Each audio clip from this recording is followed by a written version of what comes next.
ప్రవక్త అయిన ఎలీషా, ఆయన కింద ఒక బైబిల్ స్టూడెంట్స్ లాగా ఉన్నారు కొంతమంది శిష్యులు.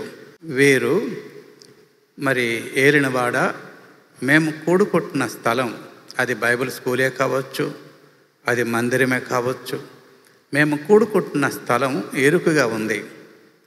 కాబట్టి ఏమన్నారంటే, నీ సెలవైతే మేము యోర్దాను నదికి పోయి తలయొకమురాను ఆ చెట్టు నుండి తెచ్చుకొని మరొక చోట నివాసము కట్టుకుందామని మనవి చేయగా, మరి నీ సెలవైతే మేము వెళ్ళి తలయొకమురాను అంటే మందిరం విషయంలో వీరికున్న శ్రద్ధ, మందిరం విషయంలో వీరికున్న శ్రద్ధ చాలా గొప్పది. అది దైవజనుడైన ఎలీషా మీదే వదిలిపెట్టలేదు, వారికి బాధ్యత కలిగింది. నేను కూడా తల ఒక మ్రాను నరుక్కుని వస్తాం, మేమంతా కూడా కలిపి ఈ యొక్క మందిరాన్ని కానీ స్కూల్ని కానీ కట్టుకుందాము అని చెప్పని ఆలోచన ఉంది. పిల్లారా, అప్పుడు దైవజనుడు అనగా ఎలీషా ఏమని అంటే, సరే పొండి అన్నాడు. సరే అట్లా వెళ్తూ ఉన్నప్పుడు వారిలో ఒకరికి ఒక ఆలోచన వచ్చింది. ఏంటంటే 3వ వచనంలో, ఒకడు దయచేసి నీ దాసులమైన మాతో కూడా నీవు రావాలని కోరగా, ఎందుకు పుట్టిందో తెలియదు కానీ ఆయనకి ఒక మంచి ఆలోచన వచ్చింది. దయచేసి నీవు కూడా మాతో రావాలి అన్నాడు. మిగిలిన వాళ్ళకి ఎవరికి కూడా రాలేదు. సరే మీరు రమ్మన్నారు కనుక వస్తాను అని చెప్పని ఎలీషా వారితో పాటు వెళ్ళాడు.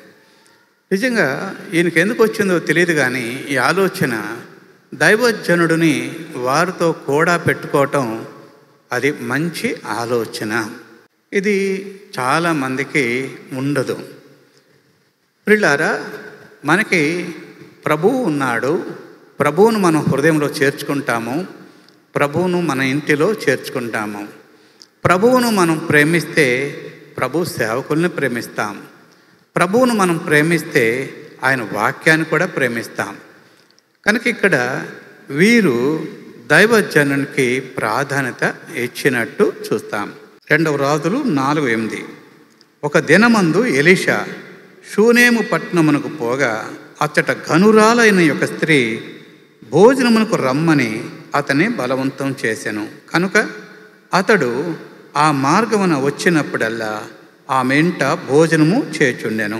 ఆ మార్గమున వచ్చినప్పుడల్లా అంటే దైవజనునికి ఒక స్వతంత్రత, పలానా ఇంటికి మనం ఎప్పుడైనా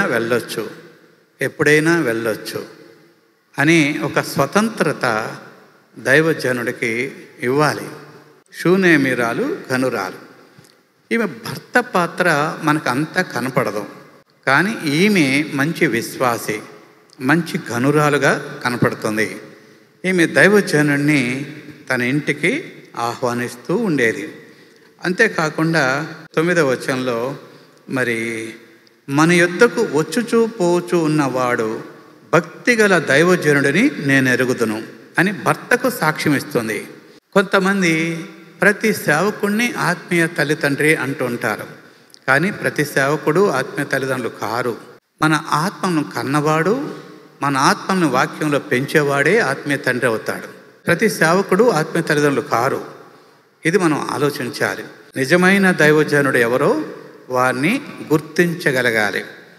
బైబిల్ పట్టుకుని వచ్చేవారంతా కూడా నిజమైన సేవకులు కాకపోవచ్చు. కాబట్టి ఈమె గుర్తించింది షూనేమిరాలు, ఈమె అందుకే ఘనురాలు, ఈమె వివేచన వరం ఉంది, వివేచన ఉండాలి. దేవుని వాక్యంలో ఏమంటా అంటే, సామెతల గ్రంథంలో ఒక మాట అంటాడు, మేలు చేయుటకు నీకు చేతనైనప్పుడు దాన్ని పొంద తగిన వారికి మేలు చేయుటకు వెనక తీయకు. పొంద తగిన వారు ఎవరో, పొంద తగని వారు ఎవరో గుర్తించాలి. కాబట్టి ఈ షూనేమిరాలు ఆమె చేస్తున్న మరొక పని ఏమిటంటే, తన ఇంటిలో దైవజనునికి ఒక ఇల్లు కూడా ఏర్పాటు చేసినట్టు మనము చూస్తున్నాం. షూనేమిరాలు జ్ఞానవంతురాలుగా, ఘనురాలుగా మరి దైవజనునికి చోటు ఇచ్చినట్టుగానే ఈ 2వ రాజులు ఇదే 6వ అధ్యాయంలో అందులో ఒక్కడు మాత్రం దైవజనుడా నీవు మాతో కూడా రావాలి అన్నాడు. దైవజనుడు మనతో వచ్చుట మనకి మేలు. అలాగనే ఎప్పుడైతే దైవజనుడు వారితో వెళ్ళాడో 2వ రాజులు 6వ అధ్యాయం 4వ వచనం, వారు యోర్దానుకు వచ్చి మ్రానులు నరుగుచుండిరి. ఒకడు దూలము నరుగుచున్నప్పుడు గొడ్డలి ఊడి నీటిలో పడిపోగా వాడు, అయ్యో నా ఏలినవాడా అది ఎరువు తెచ్చినదని మొర్రపెట్టాను. నా ఏలినవాడా అది ఎరువు తెచ్చింది అని చెప్పని మొర్రపెట్టాడు. కాబట్టి వాస్తవానికి ఇతని దగ్గర గొడ్డలి లేదు. ఇతనికి పనికి అవసరం. చెట్లు మ్రానులు నరకాలంటే గొడ్డలి కావాలి. గొడ్డలి ఇతనికి లేదు. కాబట్టి వేరొకరి దగ్గరికి వెళ్ళి అయ్యా బదులు తెచ్చుకున్నాడు. ప్రియులారా, ఈ మాటలు గమనించండి. దేవుని బిడ్డలంగా మనం ఇందులో కొన్ని ఆత్మీయ సత్యాలు మనం నేర్చుకోవాలి. మనకు ఉన్నదాంతోనే మనం ఏదైనా చేయాలి. ఇతడు వేరొకరిది బదులు తెచ్చుకున్నాడు. బైబిల్లో దావీదుని గురించి ఒక మాట మనం చూస్తాం. 1 సమూయేలు 17వ అధ్యాయంలో 38వ వచనం చదువుతామా? పిమ్మట సౌలు తన యుద్ధ వస్త్రములను దావీదునకు ధరింపచేసి రాగి శిరస్త్రాణం ఒకటి అతనికి కట్టి యుద్ధ కవచము తొడిగించెను. ఈ సామగ్రి దావీదునకు వాడుక లేదు కనుక తాను తొడిగిన వాటిపైన కత్తి కట్టుకొని వెళ్ళ కలిగినది లేనిది చూచుకున్న తర్వాత దావీదు, ఇవి నాకు వాడుక లేదు, వీటితో నేను వెళ్ళలేనని సౌలుతో చెప్పి వాటిని తీసివేశాడు. అంటే దావీదుకు సౌలు రాజు తనకున్న ఆ కవచం, తనకున్న శిరస్త్రాణం, తనకున్న సమస్తం, తన దగ్గర ఏమైతే ఉన్నాయో, తను ఏమైతే వేసుకున్నాడో అవన్నీ కూడా దావీదుకు వేయబోతున్నాడు.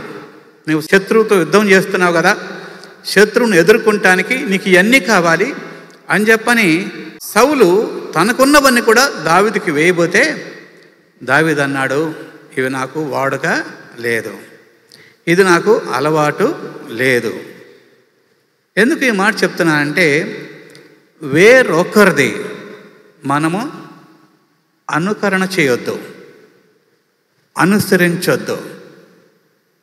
వేరొకరి వలె మనం కూడా ఉండాలి అని అనుకోవద్దు.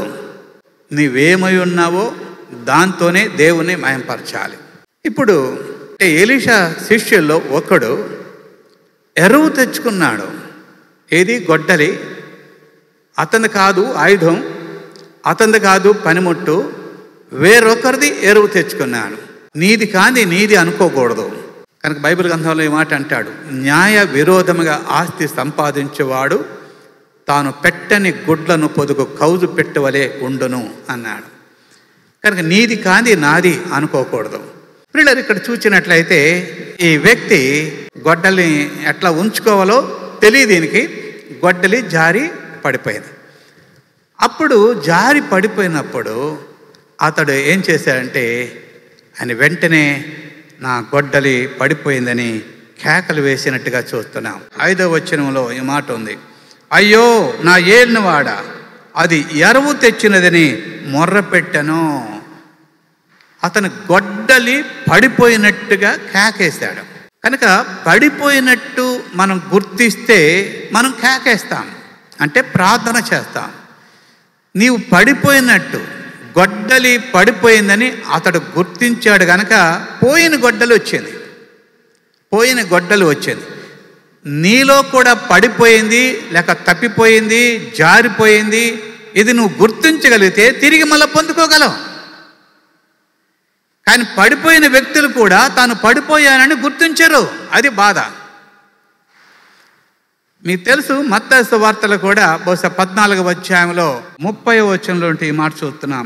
గాలిని చూచి భయపడి మునిగిపోసాగి ప్రభువా నన్ను రక్షించుము అని కేకలు వేశాను. వెంటనే యేసు చేయి చాపి అతను పట్టుకుని అల్పవిశ్వాసి ఎందుకు సందేహపడుతువని అతనితో చెప్పాను. కనుక ఎలీషా శిష్యుడు గొడ్డల్ని పోగొట్టుకున్నప్పుడు ఏలినవాడా నా గొడ్డలి పోయింది అని కేక వేశాడు. అలాగే పేతురు నీటిలో మునిగిపోతున్నప్పుడు ప్రభువా నన్ను రక్షించు అని కేకలు వేశాడు. నువ్వు పడిపోతున్నట్టు నీకు తెలిసి కూడా నువ్వు కేక వేయకపోతే, నువ్వు ప్రార్థన చేయకపోతే, ప్రభువు సహాయం నువ్వు కోరకపోతే అలాగే మునిగిపోతావు, అలాగే పడిపోయిన స్థితిలో ఉంటావు, అలాగే నువ్వు చెడిపోయిన స్థితిలో ఉంటావు. కనుక ప్రభునందలి ప్రియులారా, ఈ మాటలను చాలా జాగ్రత్తగా గమనించాల్సిందిగా ప్రభు కోరుచున్నాం. పడిపోయిన గొడ్డలి తర్వాత ఎప్పుడైతే అతడు కేక వేశాడో లేక ప్రార్థన చేశాడో, వచ్చిన దైవజనుడు పోయిన గొడ్డలి తిరిగి తేవటానికి సహాయపడ్డాడు. యోహాను సువార్త 2వ అధ్యాయంలో కూడా మనం చూస్తాం. అదేమిటంటే, సర్వసామాన్యంగా అందరూ ఆయా బంధువుని పిలుస్తూ ఉంటారు వివాహానికి. కానీ ఈ పెళ్లిలో ఎందుకో యేసు ప్రభువును ఆయన శిష్యులను కూడా పిలిచారు. యేసును వారు వివాహానికి పిలువటం వల్ల వారికి కలిగిన కొరత, ఆ ద్రాక్షారసం అయిపోయినప్పుడు యేసు ప్రభువును పిలిచారు గనక, యేసు ప్రభు వచ్చాడు గనక వారి కొరతను తీర్చాడు. మన జీవితంలో కూడా కొరతలు ఉంటాయి. మన జీవితంలో కూడా అప్పుడప్పుడు లేమి కలుగుతుంది, అప్పుడప్పుడు కరువు కలుగుతుంది, అప్పుడప్పుడు కష్టాలు కలుగుతాయి, వస్తాయి, శ్రమలు వస్తాయి. అయితే యేసు మనతో ఉంటే మన కొరతలు తీరుస్తాడు, మన అక్కర తీరుస్తాడు, మన అవసరాలు తీరుస్తాడు. యేసు ప్రభువారు ఆ కానాను పెళ్లిలో ద్రాక్షారసపు కొరతను తీర్చాడు. దైవజనుడు ఎలీషాను వీరు పిలిచారు గనక పోయిన గొడ్డలను తెచ్చాడు. అలాగనే యేసును పెళ్లికి పిలిచారు గనక అయిపోయిన ద్రాక్షారసాన్ని మరలా కొరతను తీర్చినట్టుగా మనం చూస్తున్నాం. ఎప్పుడైతే గొడ్డలి పోయిందని ఎలీషా శిష్యుడు కేక వేశాడో అప్పుడు దైవజనుడు ఎలీషా ఈ మాట అంటాడు. ఏమంటాడంటే, ఆ దైవజనుడు అది ఎక్కడ పడినని అడిగాను. సర్వసామాన్యంగా మనం అనారోగ్యంతో ఉన్నప్పుడు డాక్టర్ దగ్గరికి వెళ్తాం.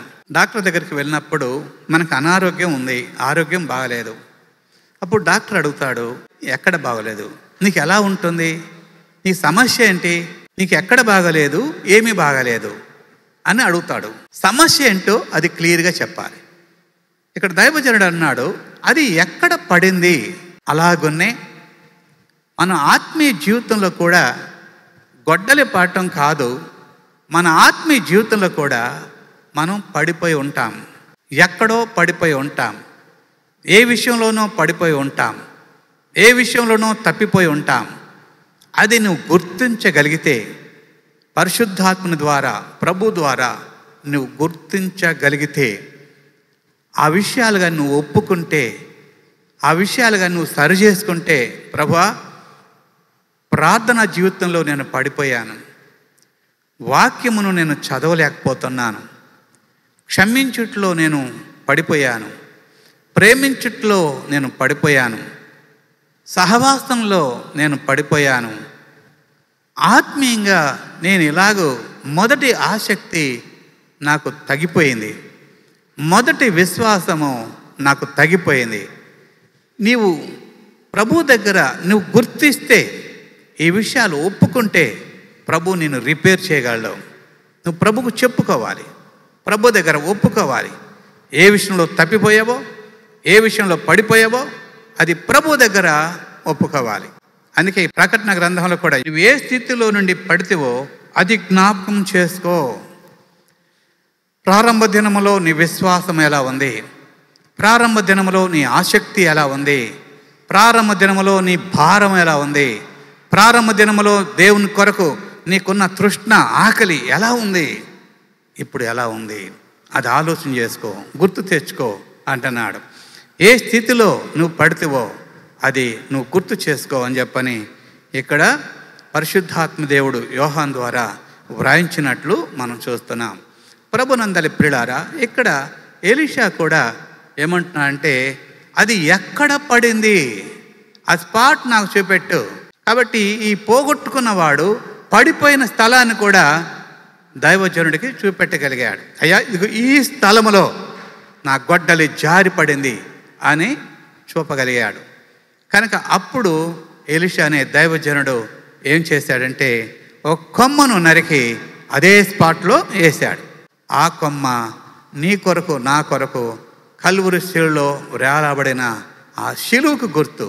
నీవు ఎక్కడ పడ్డావో ఆ పడిన ప్లేస్లో యేసు ప్రభువును పెట్టుకుంటే, యేసు ప్రభుకు చెప్పుకుంటే పడిన స్థితిని దేవుడు లేవనెత్తుతాడు, తిరిగి బాగు చేయగల సమర్థుడు అని నేను మీకు గుర్తు చేస్తున్నాను. ప్రభునందలి ప్రియులారా, ప్రతి మనిషి ఏదో ఒకటి పోగొట్టుకుంటాడు. పోగొట్టుకున్నది దొరికినప్పుడు కలిగే సంతోషము అంతా ఎంత కాదు. ఎప్పుడైతే దైవజనుడు ఎలీషా మరి ఈ గొడ్డల గురించి ఆ కట్టె పడేశాడో, ఆ కట్టె లోపలికి వెళ్ళి పడిపోయిన ఈనప గొడ్డలి పైకి తేలినట్టుగా చూస్తున్నాం. అంటే గొడ్డలి నీటి మీద తేలటం సాధ్యమా అంటే దేవునికి సమస్తము సాధ్యమే. ఏ స్థితిలో నీవు పడిపోయినా, ఎటువంటి బలహీనతలో నువ్వు పడిపోయినా, ఎటువంటి పాపములో నీవు పడిపోయినా ప్రభు నిన్ను తిరిగి లేపగల సమర్థుడు. కొంతమంది ఎలా అంటారు, కన్యకు అంటే పురుష సంబంధం లేకుండా మరియకు కుమారుడు ఎలా పుడతాడు? ఇది సాధ్యమా? ఇది ప్రకృతికి వైరుధ్యం కదా, ఇది న్యాచురల్గా జరగదు కదా. చాలామందికి ఈ అనుమానాలు ఉంటాయి. కోడి పిల్ల తల్లి కోడి గుడ్డు మీద పొదిగితేనే కోడి పిల్ల పుడుతుంది కదా. మరి నౌ-ఏ-డేస్ తల్లి కోడితో సంబంధం లేకుండానే కోడి పిల్లలు వస్తున్నాయి. ఎలా వస్తున్నాయి? మరి ఒక మిషన్తోనే కోడి పిల్లలను చేస్తున్నారు. తల్లి అవసరంలే, తల్లి కోడి దాని మీద పొదగ అవసరంలే. ఒక మిషన్తోనే గుడ్లో నుంచి పిల్లల్ని తీసుకుని వచ్చే ఒక మానవుని జ్ఞానం ఎంత ఉంటే, మరి యేసు ప్రభు లేక తండ్రి అయిన దేవుని జ్ఞానం ఎంత గొప్పది. ఆయన ఏమైనా చేయగలడు, ఆయన ఏమైనా చేయగల సమర్థుడు మన దేవుడు. దేవునికి మహిమ కలుగునుగాక. ఇక్కడ మనం చూసినట్లయితే మునిగిపోయిన ఇనప గొడ్డలి లేక ఉక్కు గొడ్డలి పైకి లేవటం సాధ్యమా అంటే అది ప్రభువుకు సమస్తము సాధ్యమే. మీకు తెలుసు, అబ్రహాము ముదుసలి వయసు కలిగిన వాడు. 100 సంవత్సరాల వయస్సు అబ్రహాముకు దగ్గరగా వచ్చింది. ఆయన భార్య అయిన శారా స్త్రీ ధర్మము ఉడిగింది, గర్భము ధరించడానికి అవకాశము లేదు. అటువంటి శారా తిరిగి మరలా గర్భఫలం ఎలా పొందుకోగలిగింది? అది సాధ్యమా? రోమీయులకు రాసిన పత్రిక 4వ అధ్యాయంలో 18-19 వచనాలు, నీ సంతానము ఎలాగూ ఉండునని చెప్పిన దానిని బట్టి తాను అనేక జనములకు తండ్రి అగునట్లు నిరీక్షణకు ఆధారము లేనప్పుడు అతడు నిరీక్షణ కలిగి నమ్మెను. మరియు అతడు విశ్వాసమునందు బలహీనుడు కాక రమారమి 100 ఏండ్ల వయసు గలవాడై యుండి అప్పటికి తన శరీరము మృతతుల్యమైనట్టును శారా గర్భమును మృతతుల్యమైనట్టును ఆలోచించెను.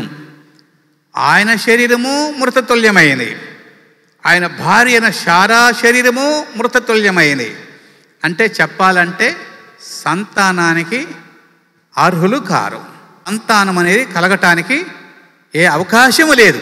వాస్తవం చెప్పాలంటే అయినను 20వ వచనంలో అవిశ్వాసం వలన దేవుని వాగ్దానం గురించి సందేహింపక దేవుని మహిమపరిచి ఆయన వాగ్దానం చేసిన దాన్ని నెరవేర్చుటకు సమర్థుడిని రూఢిగా విశ్వసించి విశ్వాసము వలన బలము పొందెను. అది విశ్వసించాడు అంతే. దేవుడు నాకు చెప్పాడు, అది జరుగుతుంది అంతే. దేవుడు నాకు చెప్పాడు, అది నాకు జరుగుతుంది. విశ్వాసం. వాస్తవానికి గర్భఫలం పొందటానికి ఆ శరీరానికి అటువంటి పరిస్థితులు ఎవరికీ లేదు. కానీ దేవుడు మాట ఇచ్చాడంటే నెరవేరుస్తాడని నమ్మాడు. ప్రభువుకు సమస్తము సాధ్యమే. అదే ఆదికాండం 18వ అధ్యాయం అంటాడు కదా, యెహోవానైన నాకు అసాధ్యమనేది ఏదైనా కలదా.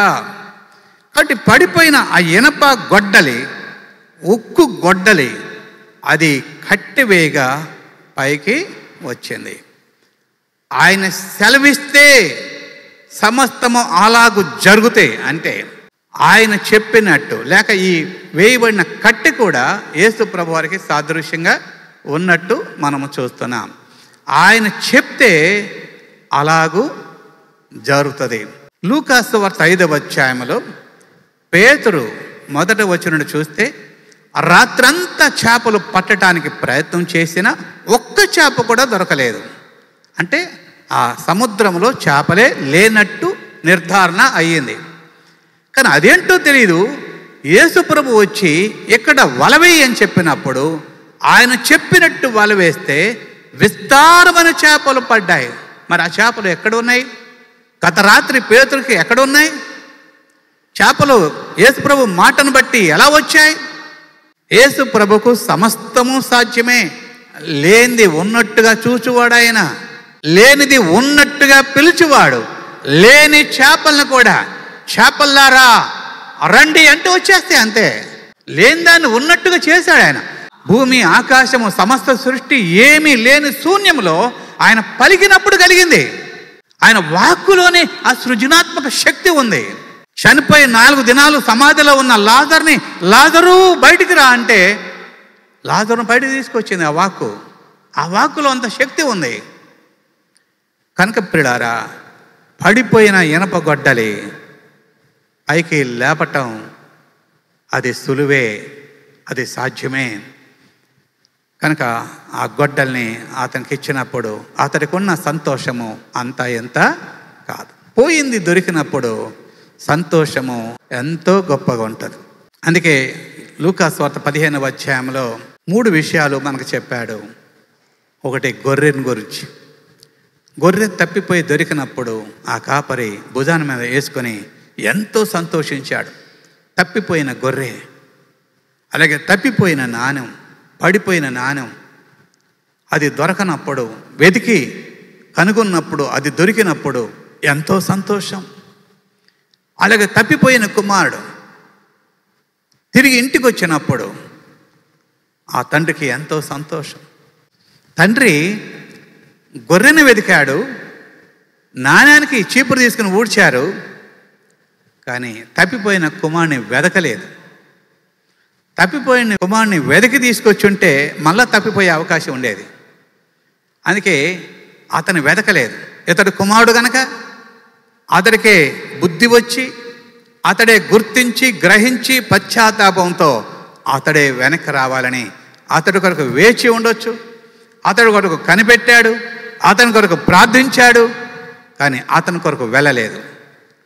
పిల్లలు గమనించండి, చివరికి ఇతడు ఎన్నో లెసన్స్, తప్పిపోయిన కుమారుడు ఎన్నో లెసన్స్, అనుభవాలు పొందుకుని పందులతో కానీ అక్కడ వ్యక్తులతో కానీ ఎన్నో అనుభవాలు పొందుకుని బుద్ధిమంతుడిగా ఇంటికి వచ్చాడు. ఇక తప్పిపోమన్నా తప్పిపోడు. అలాంటి అనుభవం ఆ కుమారుడికి వచ్చింది. తప్పిపోయినప్పుడు దొరికితే కలిగే సంతోషము అంతా ఎంత కాదు.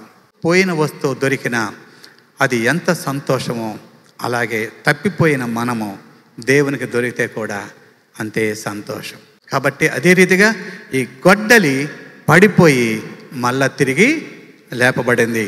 నా ప్రియ సోదరుడా సోదరి, నువ్వు ఏ విషయంలో పడిపోయినా ప్రభు దగ్గరికి వచ్చి చెప్పుకో.